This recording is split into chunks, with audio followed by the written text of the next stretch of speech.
Detweiler. I'm the managing editor of Philanthropy Daily.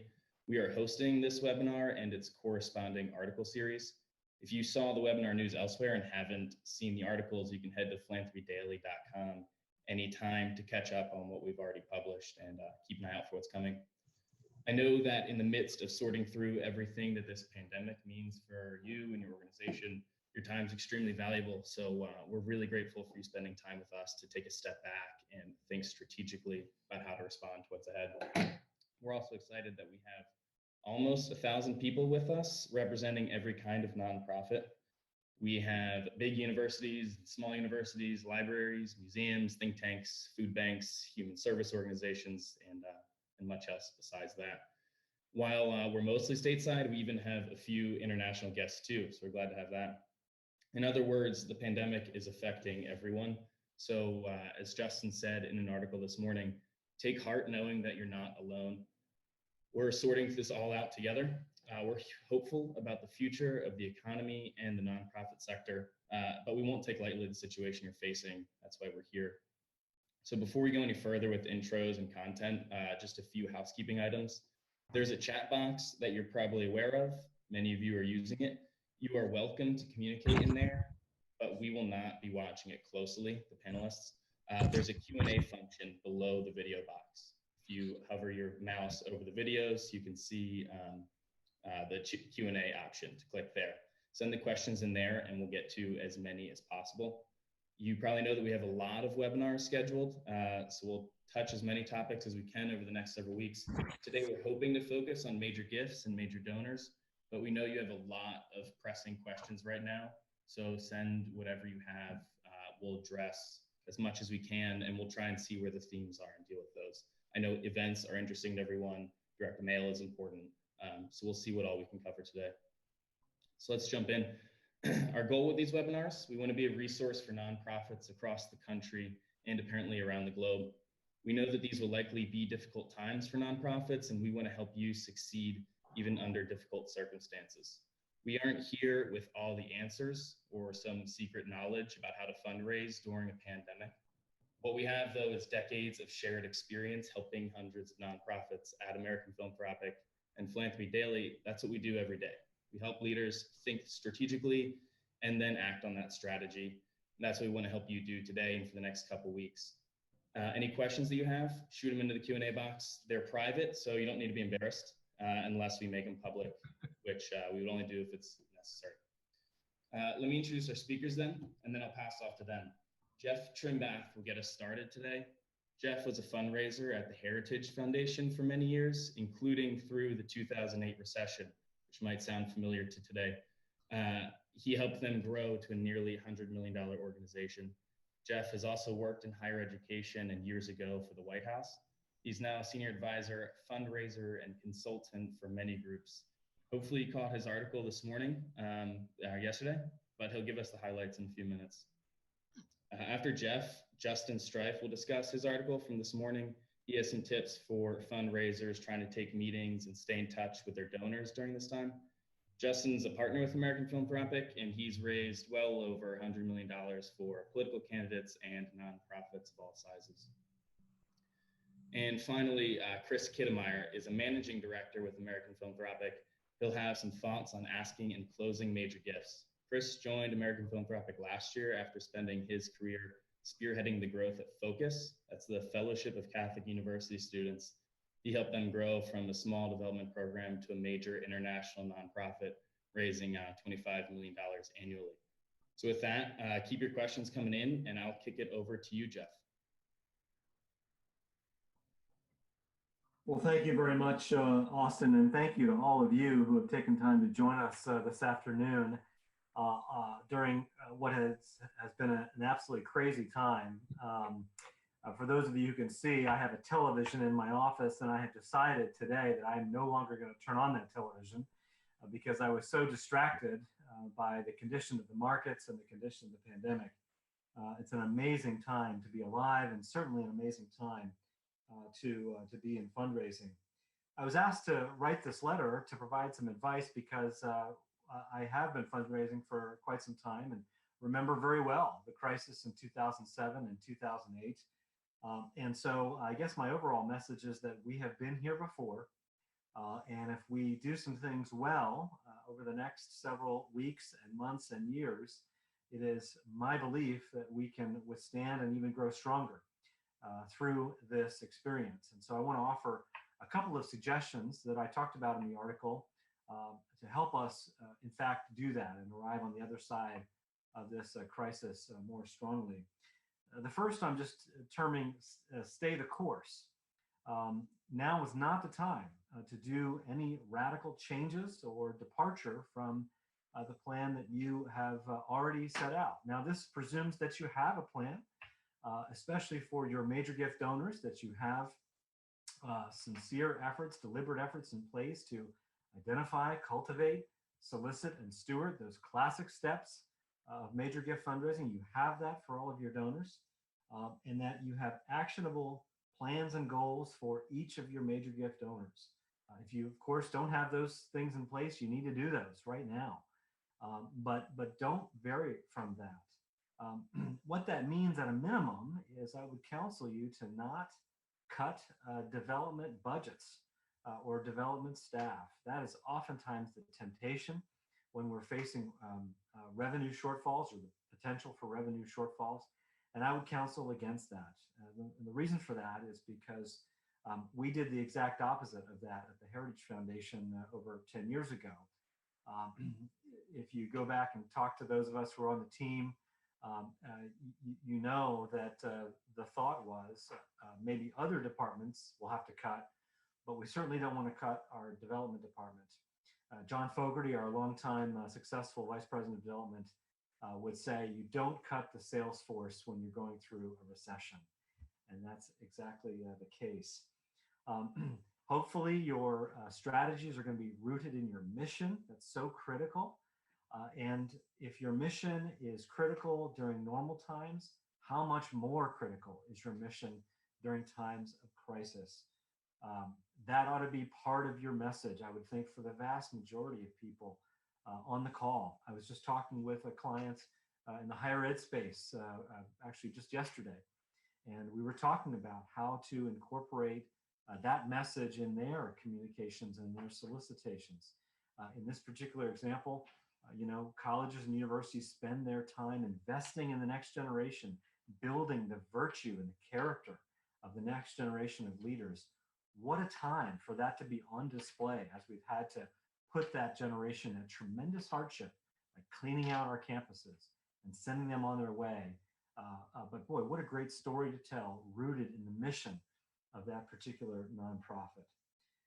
Secondly, I think we need to stay near, dear, and clear to our donors. This is a phrase that comes from the 10 Laws of Fundraising by J.B. Horton, my longtime colleague at Heritage, and now colleague at the Conservative Partnership Institute.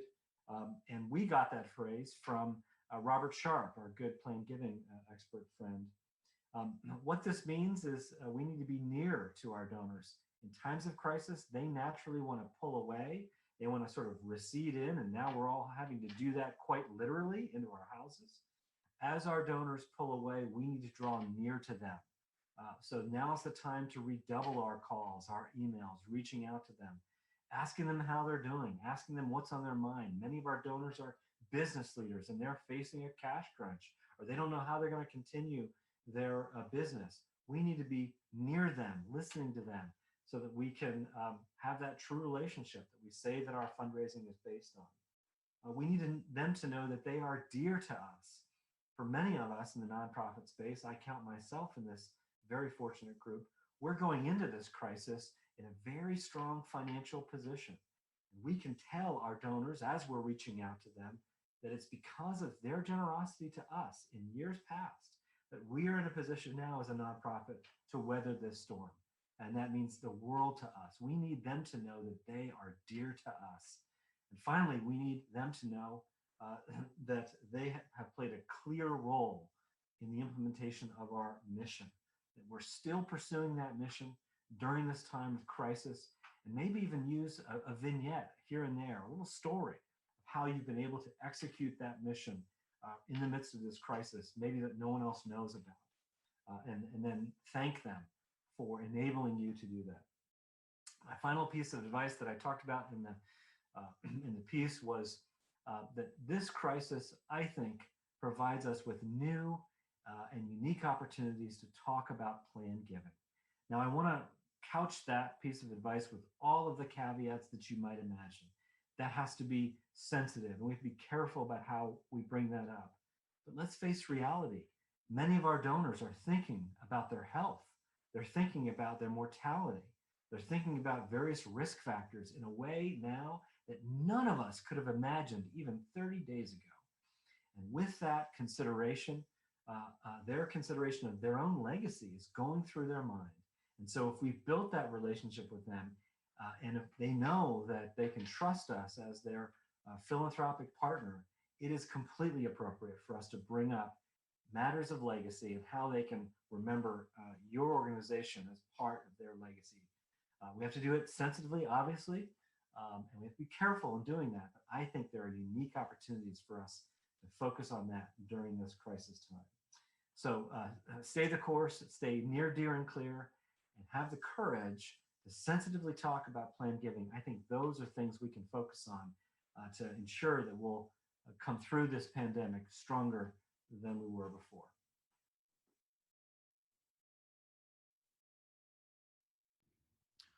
Thank you, Jeff. That was fantastic. I will speak now on meetings and taking meetings and trying to get meetings. And that's a big thing right now, because as I noted in my article, if you had a chance to read it, airports are closed. Airlines are shutting down. Cities are literally closing down at this point. So how do you meet with your major donors when you basically cannot go see them? Well, you have to bring the meeting to them. And we're going to talk about that right now for just a few minutes. And to preface everything, what I would say is, reiterate what Jeff just said, is stick to your plans. If you have a development plan for your fundraising department, fantastic, stick to it.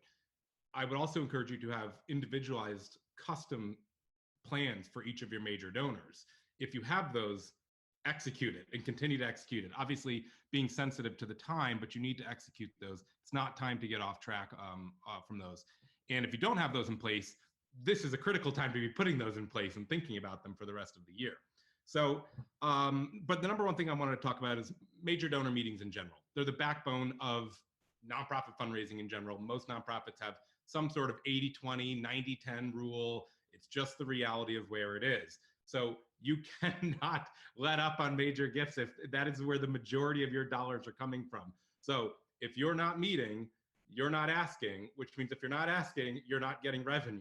And circle it back, to get revenue, you need to meet. So it's absolutely vital, even in these times, you need to be meeting. And we all know from doing major gifts, my own experience, the experience of people on the phone here, there are over 500 people listening right now. The best way to fundraise is sitting across someone, knee to knee, face to face, talking about what you're doing, their mission, your mission, their priorities. That is the number one way to do it, and especially for major gifts. So again, we've got to do it. And in my article, I talk about, anyone who counters this, I would just say, do you think Johns Hopkins closed Michael Bloomberg's $1.8 million without any meetings? They probably had dozens of meetings. And think about your own work. Are there major gifts that you have closed with never having a single meeting with the donor ever? I'd venture to say it's extremely unlikely that anyone would raise their hand to that, to say yes to that on this call. And then the other importance of taking meetings here is considering a few things, particularly with foundations. Grant-making foundations are required to be giving away 5%, a minimum 5% of what their net assets of last year. Well, if you were in the market December 31st, things were pretty good last year. Not so great since then, but that 5% is based off of closing the IRS fiscal year. So a lot of grant-making foundations have a boatload of cash built up over last year, and they have to give that 5% away based on last year's assets. So don't be afraid of those foundations. I see several people asking, I've got LOIs and proposals out to foundations.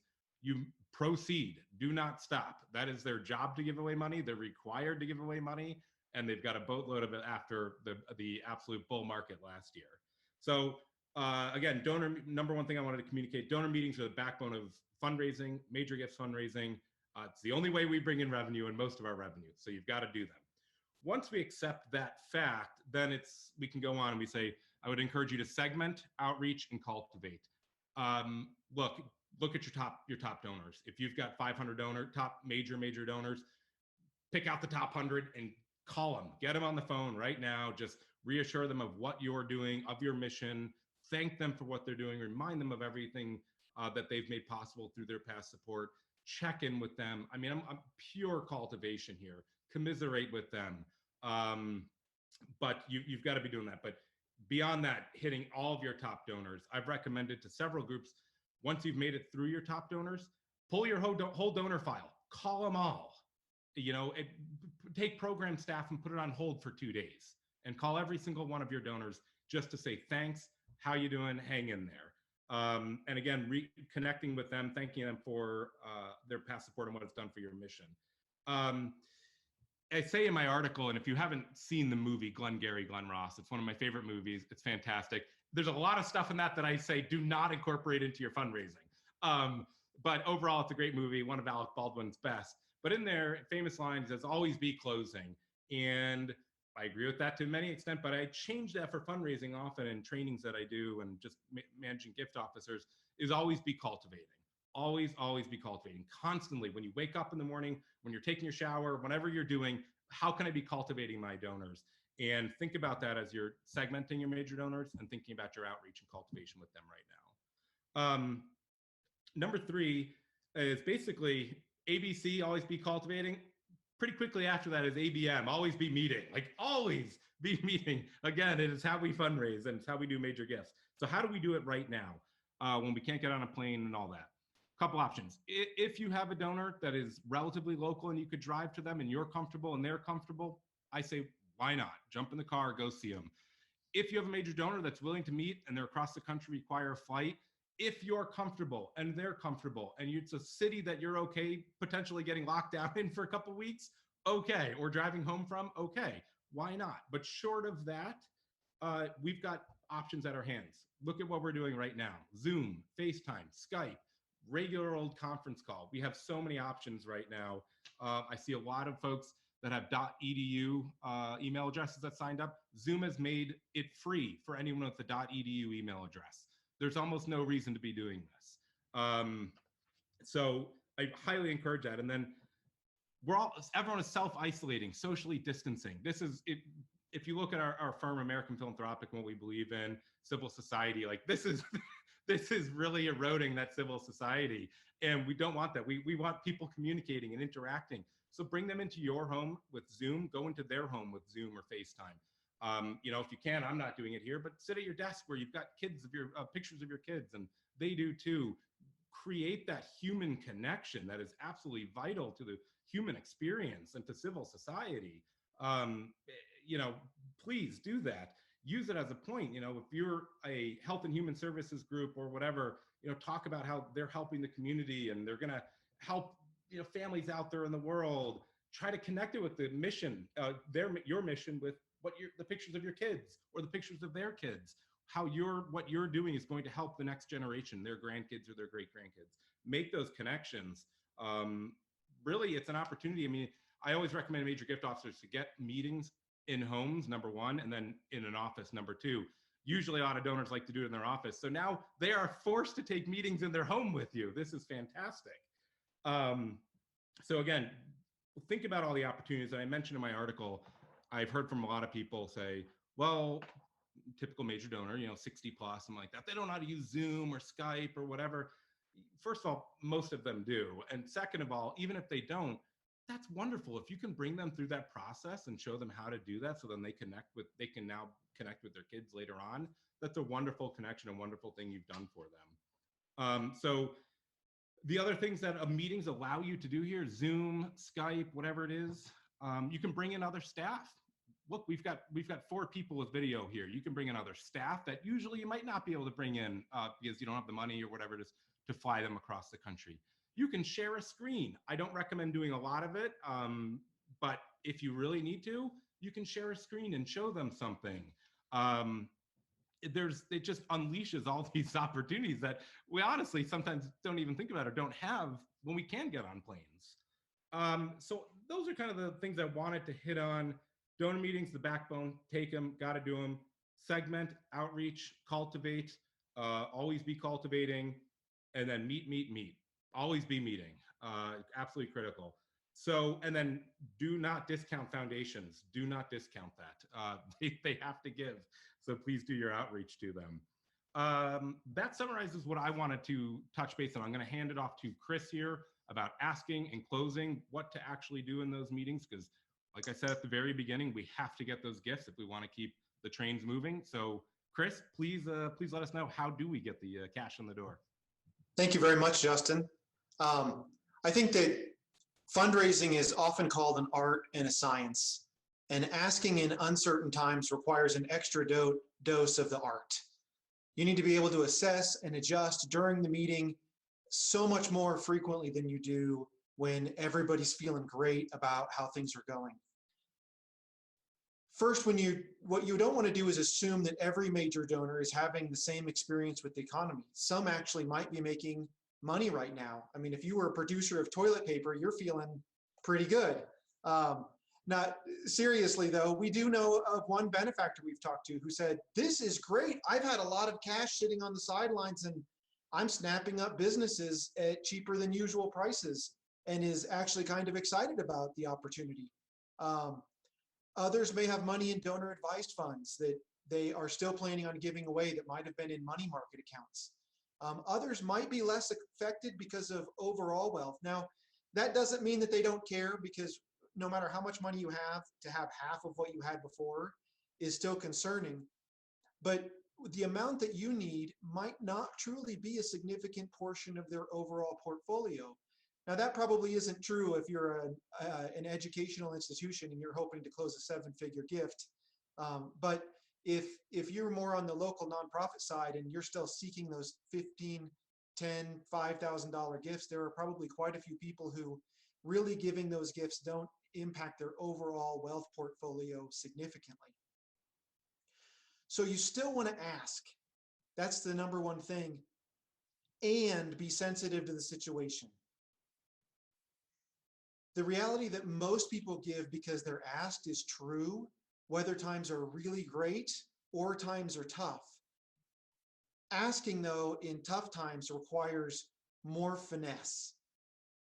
Because if you ask, some people won't give, but if you don't ask, most people won't give. So how do you finesse this? How do you go through this exercise? The first is, before you ask, remember that people give to people. And we've talked about this already, but show them that you care about more than just your giving.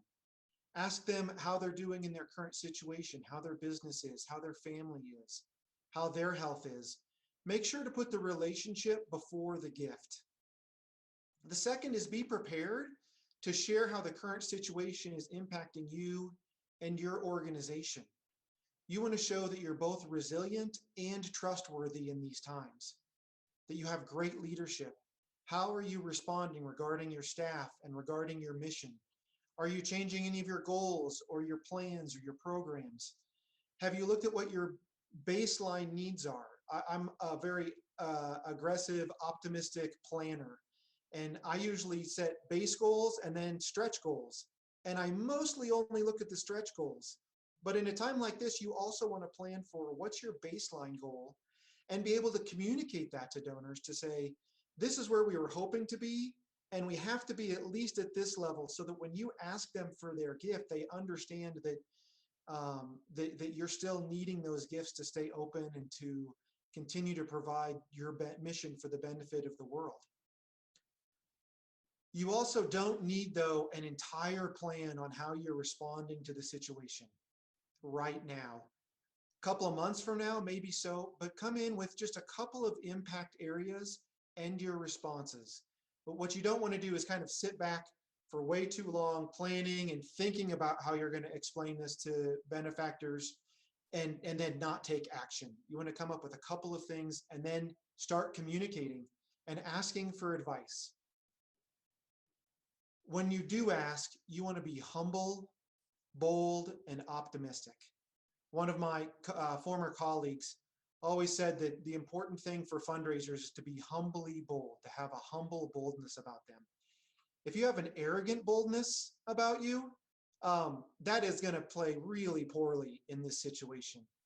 However, if you come to them with a spirit of humility, not apologizing and not being timid, but being bold for your mission, but also saying, I know these are tough times, but you're important to us and we need you to stay with us, and have that humility to be able to share how important they are to you.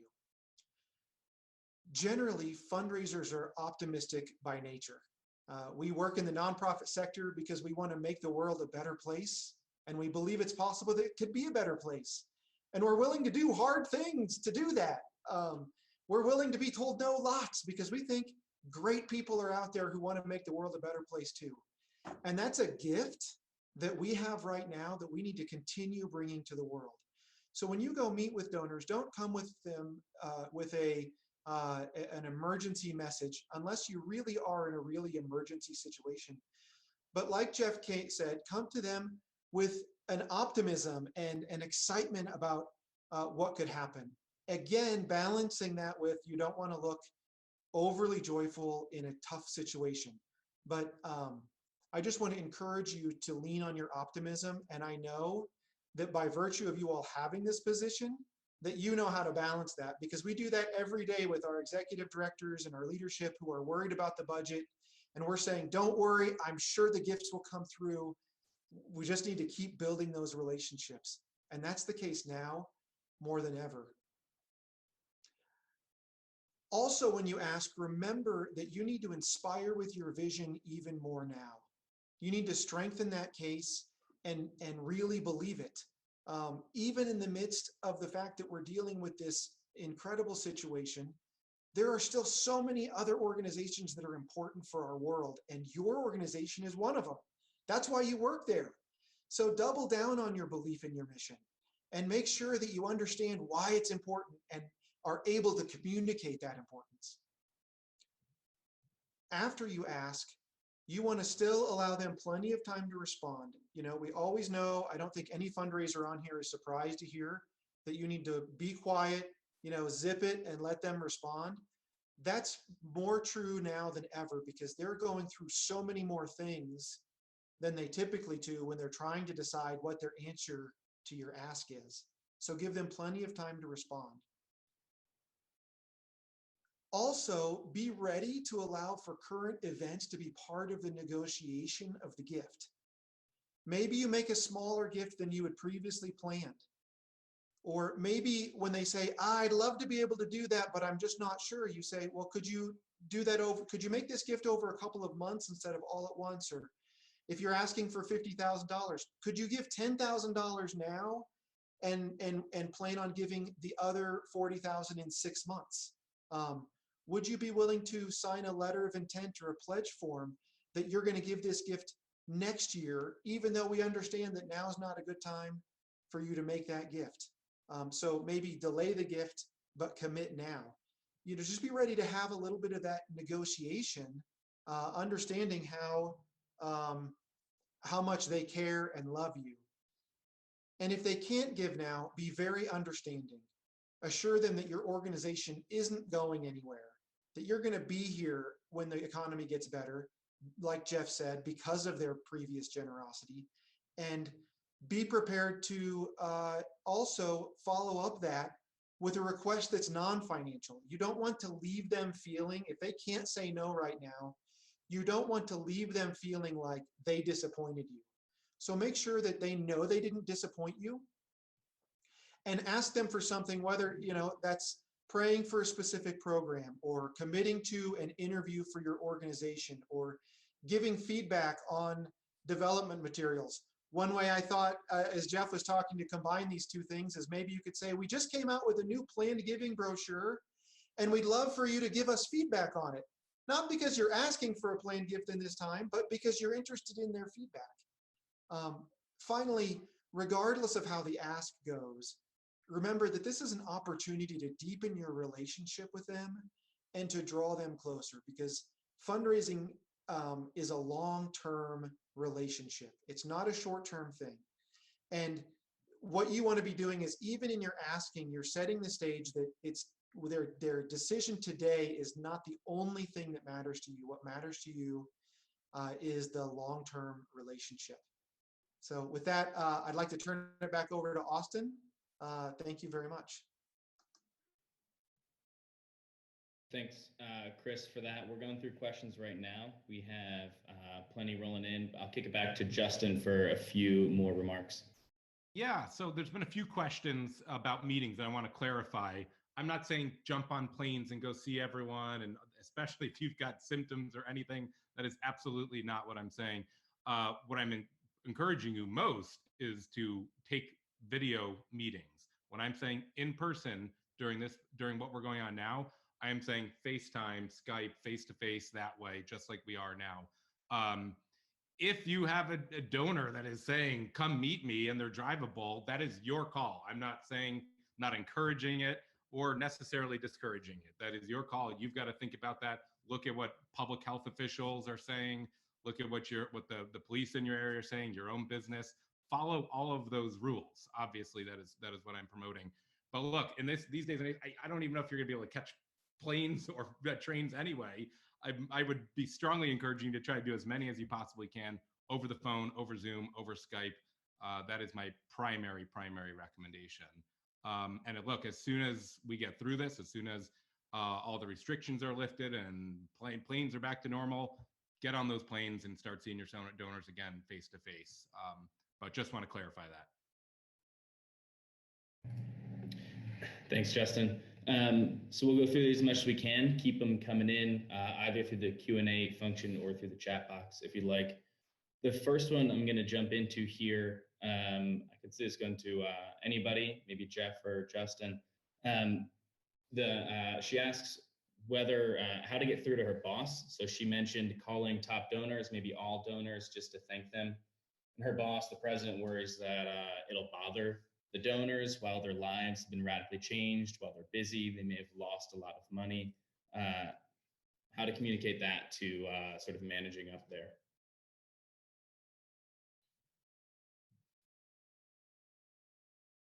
Jeff, I think you're still that muted. was a great answer, I think, but you were on mute. I think the thing that I've been thinking about here is that I think your boss is right this week, and maybe even the first couple of days next week. I would still call people because they're going through that, and tell them that you care about them, and that you're supporting them. But I think that probably in the next week to 10 days, people are going to kind of say, okay, well, this is the way it's going to be. I know for my family, this week has been really challenging. The kids are at home. We're kind of doing school from home and all those. Well, they just announced that's going to continue for weeks and weeks and weeks, right? Like everybody. We're getting down the routine, and by next week, we'll probably kind of be like, okay, well, this is how it is. And I think that's how many people will be. So I think what you would say is correct, but I think by next week, people will start reevaluating how they approach these things. Jeff? Yeah, I would just echo everything you've said, Chris. And also with this caveat, I mean, does your nonprofit have a culture of true relationship fundraising? Is that what you've built there? And if the answer is yes, then I would respectfully challenge, maybe even push back with your CEO. And the reason is because we call people who we are concerned about. How many family members have you called? How many close friends have you called over the last couple of weeks? I would imagine it's probably a lot. And so if we really do have a relationship-driven fundraising culture at our nonprofit, I would think certainly we're going to call people. Now, obviously, this, we're there to raise money for our nonprofit, but we want to do it in a relationship fashion. And so there's a tension there, of course, but I would just remind the CEO of the importance of relationship fundraising, especially during crisis times like this. Great, thank you. Another question we're seeing a couple times here is about capital campaigns, whether they were just launched and what to do, or even say you're halfway through. do we keep going to fundraise to donors rather for both asks, annual fund ask and capital campaign ask, or what do we do about the capital campaign? I think that can depend on your capital campaign. I think in most cases, one of the people asking that I saw was just at the very beginning. There were maybe 10% asks out there or so. And I think if you're at the very beginning, the number one thing you want to do is reach out to those people who have already committed, and let them know that you're navigating the situation. I think at this point, it would be too early in terms of what's the market going to do to make any decisions whatsoever. So just let them know, we understand this is a sensitive time and we're working through what this looks like. And we care about you and your family. Again, tailoring that message to make sure that they know that you understand. You don't want to come across as tone deaf to the situation. There may be some donors who were expecting a call soon, or who knew that this was coming, who you still want to set that meeting with and start talking about things. For the next 2 weeks, I'd probably hold off on a big capital campaign ask, because you're asking people for a real significant gift at that point, typically a gift of assets. And they're going to want to hold on to those a little bit more during this time. As you can see in the markets, just anybody's guess what's going to happen tomorrow, let alone in 2 weeks. So I would delay those just a little bit. Some things that you can be thinking about as an organization, if the economy does stay down for an extended period of time, which again, today they're saying it will, and a week ago they said it wouldn't. But you can look at things like if you were doing a 3-year campaign, you could turn it into a 4-year campaign, so people have a longer payoff time. You could potentially delay the campaign by a year. There's always the chance that you could say, we're going to just hold off on the campaign. I'd probably recommend doing that. But for the time being, at least for the next couple of weeks, I would just put off, I would prioritize relationship and say that you're navigating the situation and not make a decision at this point. Yeah, I would totally agree with Chris. And just to bolster what you just said, Chris, what struck me over the last 30 days as I just watched this is to contrast this with what happened in 2007 and 2008. If I recall this correctly, from October of 2007 to March of 2008, the S&P declined 50%. 6 months. It took 6 months. This thing has shed 35% in 20 days. I mean, it's just been amazingly fast. Now, I'm not saying it's going to rocket back up to the previous highs in 30 days. But what I am saying is that it appears this crisis is moving much more quickly, and we can talk about maybe why that is. But another reason, I think, to heed Chris's advice to just take a pause, see how the next couple of weeks play out, and then consider one of the options that he mentioned. If I might just add one thing on that is, if you're pausing, cultivate. Don't pause. While you're pausing on your ask, be cultivating. Still be connecting with your donors. Let them know how the campaign is going, all those kinds of things. Continue to stay in touch. I see a number of questions asking, we've got LOIs, pending LOIs that we're about to send out. Should our messaging reflect that? Number of questions about what should we do with direct mail here? What should we pause? Should we proceed? These are kind of one and the same, and I'll address them. Basically, you've got to keep on moving forward. As I said, fundraising doesn't stop. Your mission doesn't stop. Your programs don't stop. It needs to keep going. You need to keep asking. You need to keep on bringing in revenue. So with foundation LOIs and direct mail, I would consider the messaging and be sensitive to that. Absolutely. For one client yesterday, they had, for an acquisition piece, half had already been printed. And so we stopped it. We revised the front page of the first page of the letter to be sensitive to what's going on, and then got the press keep on going. For another client, we just did a cover letter. The letters were already printed. So we just shot off a cover letter really fast and saying, we understand what's going on here. We're sensitive to that. We're keeping you in mind. those kinds of things.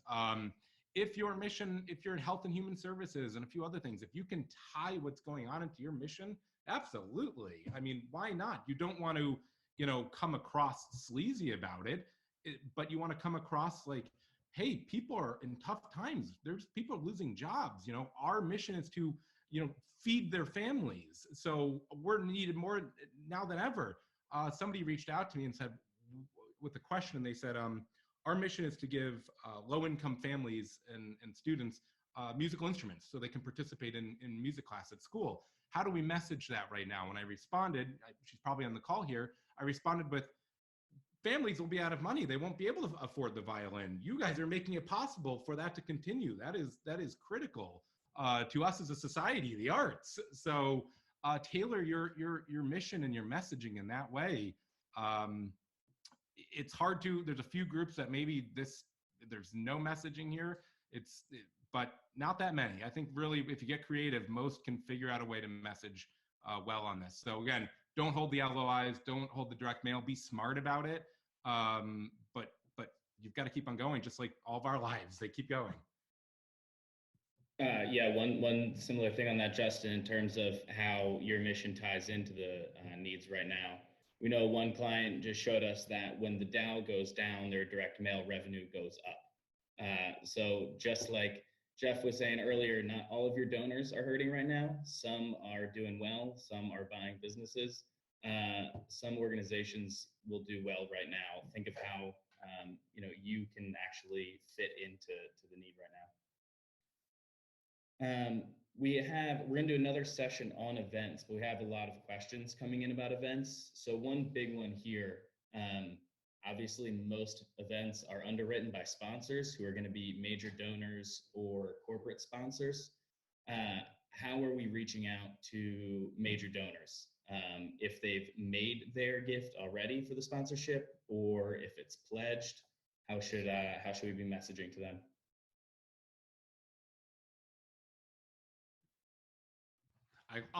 Events are tough. Events are very tough. I'm actually going to be writing an article about this on Philanthropy Daily soon. Look, if you can move your event to some sort of online presence, why not? Zoom, you can handle up to thousands. If you can do it online, fantastic. It starts to get complicated when you're flying speakers in and they can't do it. But honestly, again, life has to, we need to move on as human beings. We have to continue with our lives. And I don't mean that in a callous way. It's just a reality. We have to wake up every day. And so with your events, the same thing here. You've got to continue to host them. So if you've got a speaker coming in from DC and you're in Phoenix, okay, ask the speaker to come in via Zoom and do their presentation via Zoom, and ask all your attendees to come in via Zoom. You can get creative with it. If it's a black tie event, ask everyone to sit down in their black ties at their dinner table with you. I mean, I know it starts to get a little kitschy, but what are your other options? Your other options are completely canceling it or creating a real human interaction and moment with your donors. I would go all out to create that interaction and that real connection with your donors. So you're gonna have to get creative, but I mean, I don't see, I can't think of, there are probably some events where yes, they might just need to be canceled, but our company, we were gonna have socials at a pub in Boston and Philadelphia, and what we do, we moved it, instead of 8 o'clock on a Tuesday night, we moved it to 3 o'clock on a Wednesday night, and or Wednesday afternoon. Those are the things that you can do. We just got to get creative. But if your event revenue heavy, do not cancel your event unless you can think you can bring in that revenue without the event. And this is what my article is going to be about. I would take the time, if you're event heavy, I would take the time over these next few weeks and really evaluate your events to see if the revenue is there, the real profit is there, and think about it. This might be an opportunity to slow down events and bring in the same revenue without the expense. Jeff, I see you raising your hand. Yeah, I was just going to piggyback on that, Justin. Depending on your relationship with the sponsors of the event, if those are longtime major gift donors to your cause, in some cases, I might be willing to share the revenue hit that you might be taking by canceling that event. Obviously, it has to be tailored within a good conversation. and so on. But they may say you may keep the fee. In some cases, you might get some who say, I love your mission so much. I see that this is going to be a negative hit to you. I want to make it up to you. And that could be the basis of an ask. So I know of some clients who've done that. I'm going to jump in back to something Justin said a minute ago about doing your black tie gala on Zoom. I was actually invited recently by my alumni association. They might be on the call too. To I think it was like a Sunday brunch over Zoom, right? So everybody sort of shows up and we have a hangout there, just sort of reconnect. We're spread around the country. It's not easy for all of us to get together on campus anymore, but we want to see our old friends, stay in touch with our alma mater. That's something that's happening more and more often. I haven't done it in black tie, but I would certainly be willing to. And if that's where your donors want to be, it's certainly worth offering.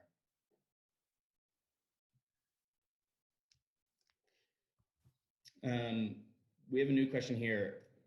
I'm going to push back on Jeff, what you just said there. When you're working with donors that are close, okay, you can share some of the revenue hit and everything. What about a new organization that has just started doing major gifts fundraising? So you don't have that connection built up. You haven't been in their living room before. Maybe you've just done a couple dinners. How are we going to talk to them?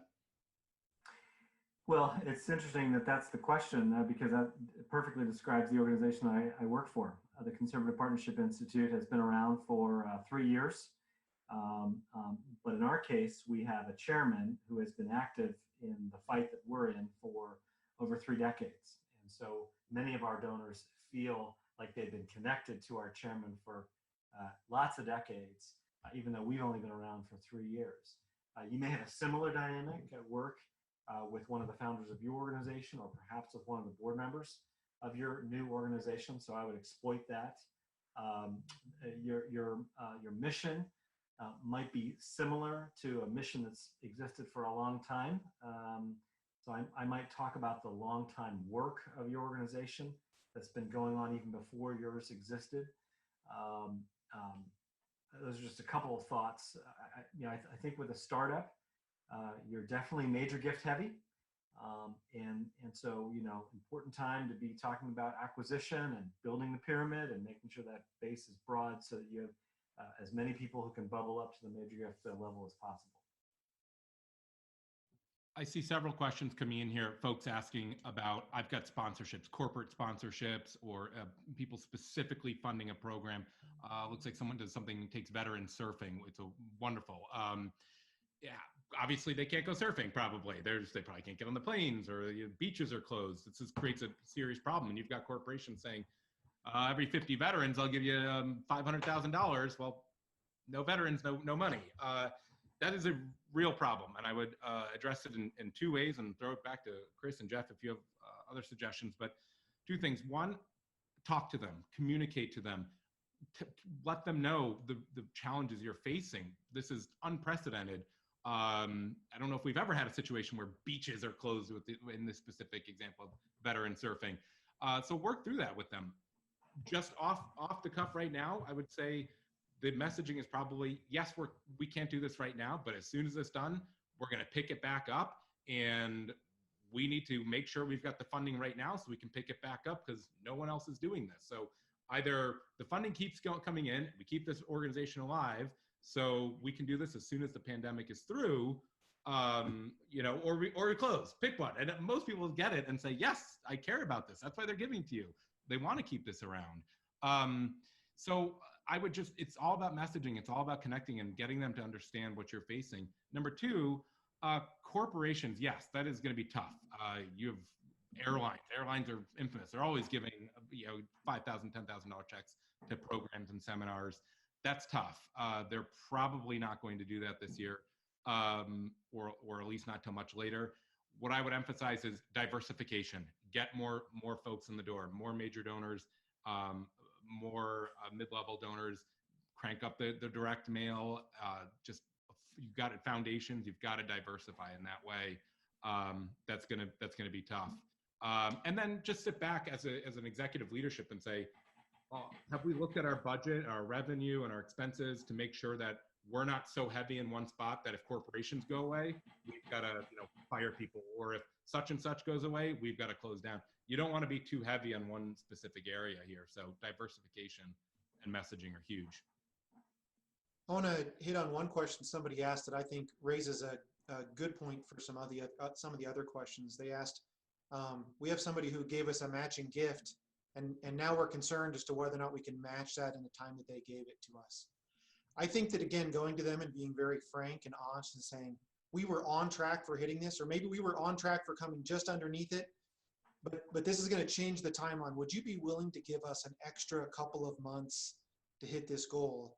And then message to them, and this is what I wanted to share also, is that matching gifts are a great benefit for your organization at this time, because when you come to people and say, well, why should I give to your organization at this time when I could be giving to hospitals or something very coronavirus or related, to say, well, we have a donor who knows how important this mission is, and even though there are really big things on the national radar, long term, this ministry or this outreach is still critical to them. They know how important it is, and so they've given us this timely matching gift. And so I'd like you to consider a gift to help us meet this match. So it kind of creates that, right? What matching gifts do, they create this, I don't want to say false, but this extra timeliness and this extra need to give now. And you can use matching gifts to help you do that. And that actually works really well when you're a new organization approaching new people as well. You might ask them for a smaller gift than they would typically give, which you can do, because if you say let's say you say we've got a $50,000 matching gift, would you give $2,500 or would you give $5,000? When it's somebody who could very clearly give 50 themselves, they know that you're looking for $50,000 gifts because someone else gave that as a matching gift. And maybe the next time you go to them, you ask them to make that matching gift. So that can be a real benefit in this time. If I can, I see a question here, very practical one. Somebody asking, I've got checks coming to the office. How do we deposit those checks? This is very, very real. I know it's practical here, but it's very real.